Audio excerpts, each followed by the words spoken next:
In this video, we're going to learn about how a charge can create a total flux when it is put at the center of a Gaussian sphere, right? So this is what we called as Gauss's law, right? So let's start.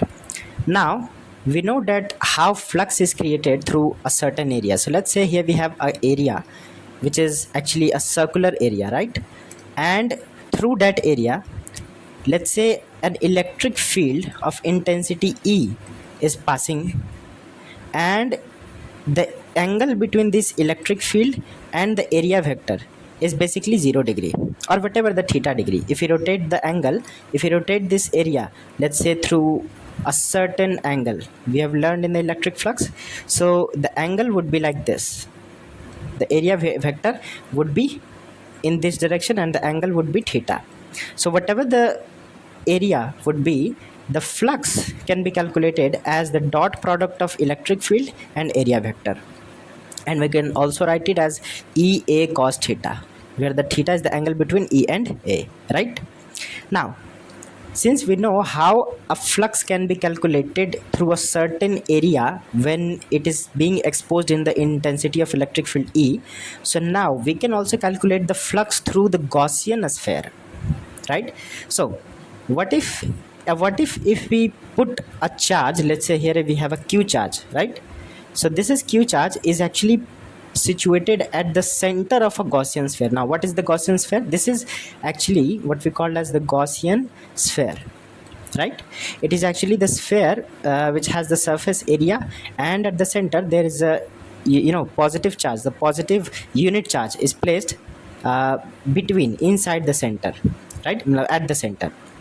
So now since we know that the electric field is emerging in nature due to positive charge, so basically the electric field emerges from the positive charge like this, and it goes in every direction possible through the Gaussian sphere, right? So this is the electric field passing and crossing the Gaussian surface of this Gaussian sphere, right?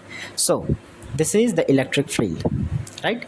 Now since the radius of this sphere is basically r, so all the points on the surface, so this is actually what we call as a Gaussian sphere, and the surface is called the Gaussian surface.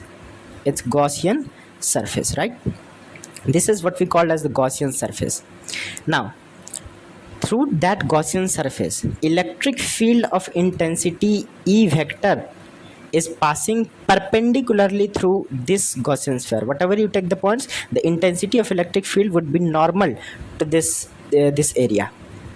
So since the distance r is same at every point, so let's say if we take a point here, this is point P, let's say this is point Q, this is point R, let's say here this is point R, and this is point S, right? So wherever the point will be, the distance from the center to the circumference is r. So intensity of electric field is same at every point on the Gaussian surface. So if you want to calculate the total flux through this Gaussian surface, the whole surface, like there is a circular Gaussian surface, the total surface area would be the 4 pi r square. We know that the total surface area of any sphere can be calculated as 4 pi r square, right? So this is called the Gaussian surface, where the electric field of intensity E is passing through that.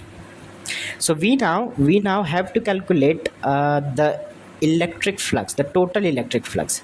So the Gauss's law gives the total amount of electric flux passing through the Gaussian surface, right? So now what it could be, so let's take a small part of it.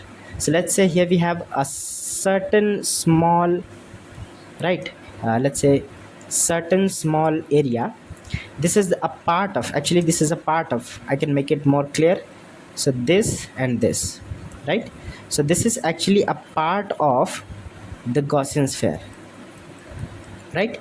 Now the charge is placed here, so this is what we call as a positive charge. Once again, this is positive charge, right? Now the electric flux is basically passing through this area with the intensity E vector, right? And there is a point P where electric field is crossing through this surface area. through this Gaussian sphere. This is actually a small area which we can denote it as dA, right? Or we can also say, since this is a surface, so we can also denote it as ds, right? So the intensity of electric field is passing through, here, and the ds vector would also be, there is a ds vector here. One second. So there would be a ds vector in this direction, normal to the surface. We all know that the area vector is always perpendicular to that area, so the ds vector will always be the perpendicular to this surface area, right? And the electric field vector is also in that direction, so the angle between them is basically 0 degree, right? So it doesn't matter that the surface area is basically perpendicular to the the electric field intensity, but the ds vector would always be making an angle of 0 degree with the intensity of electric field, because it is still perpendicular and electric field is still perpendicular. Now, since there is the radius r from the center to the surface and the charge is basically q, so we can calculate the small flux, the very small flux through this area ds. So if we can calculate the small flux, right, small flux through ds vector, ds area, so we can write here that the small flux can be denoted as d phi, right? Now the d phi would be the dot product of intensity of electric field and the area vector or surface vector ds vector, right? We can also write it as the eds cos theta. Now what will be the angle theta? It's basically the angle between electric field and ds vector. So since d phi would be eds, now since the theta is 0 degree, why? Because there is an electric field here and there is another area vector here, and these are actually parallel to each other. So this is ds vector and this is intensity of electric field, so they are just parallel to each other, so that's why the angle would be 0 degree. So that would be cos 0 degree, right? eds cos 0. Now the d phi, now the value of cos 0 is basically 1, so that would gives us eds, right? So d phi, this is the small flux passing through the small surface area of the Gaussian sphere. Now if you want to calculate the total flux for the Gaussian sphere, like if you want to integrate the total surface area, so then we can calculate the total flux through the Gaussian sphere. So for the total flux, or we can also say the electric flux phi e, we have to integrate both sides. So integrating, let me write, integrating both sides, right? So if we can, there is a formula, d phi is equal to e into ds, right? Now we have to integrate both sides, so that would be integration and integration. And since this integration is a closed loop, right, this is actually a closed closed area, so that's why we have to integrate in a closed loop. So that's why we take this side in the integration. So this is the integration of closed loop. This denotes that area is a closed circle, or maybe the closed region. So the d phi now would be phi, because if we integrate, there's a very simple formula that if you integrate dx, then it would be x. If you integrate dy, then it would be y. So if you integrate the small flux, all small flux through the Gaussian sphere, small area and small flux, then that would be gives us total flux phi, which is denoted by phi e. And then in this side we have to integrate this ds vector, right, this area vector. So this area vector can be integrated by their formula, and the intensity of electric field is basically constant here, right? So now the intensity of electric field is constant, and then area vector of a closed loop would be written as ds. So now we can write it that the flux E, the total flux, is equal to E into the total surface area S, right? And what would be the total surface area? The total surface area of a Gaussian sphere is the surface area of a sphere, so that would be E into 4 pi r square, right? Now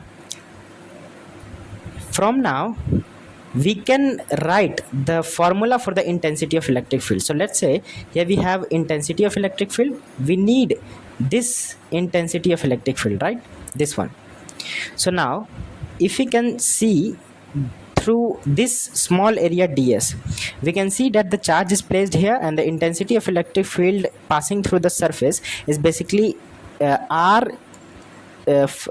distance apart. So the distance from the this charge to this area is basically r, so we can write that the intensity of electric field would be kq over r square, right? This would be the intensity because the charge is q and the distance from the center is r. So now we can write that the total flux phi e would be equal to kq over r square and then 4 pi r square.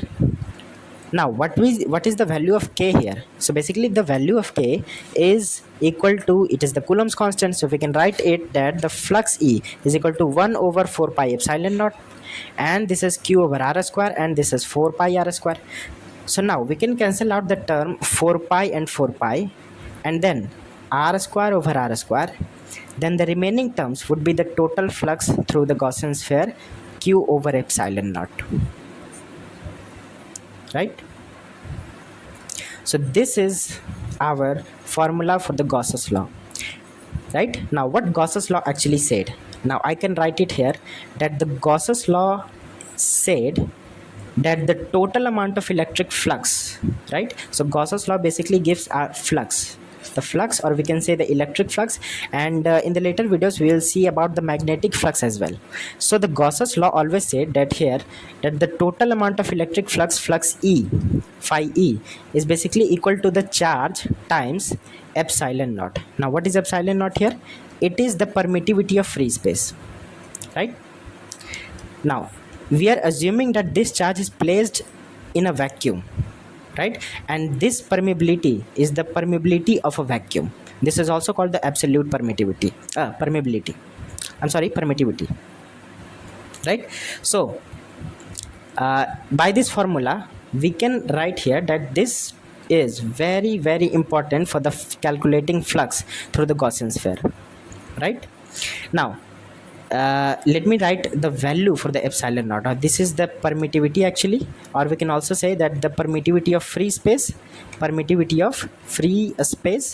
and then we can also write it that this is the absolute permittivity,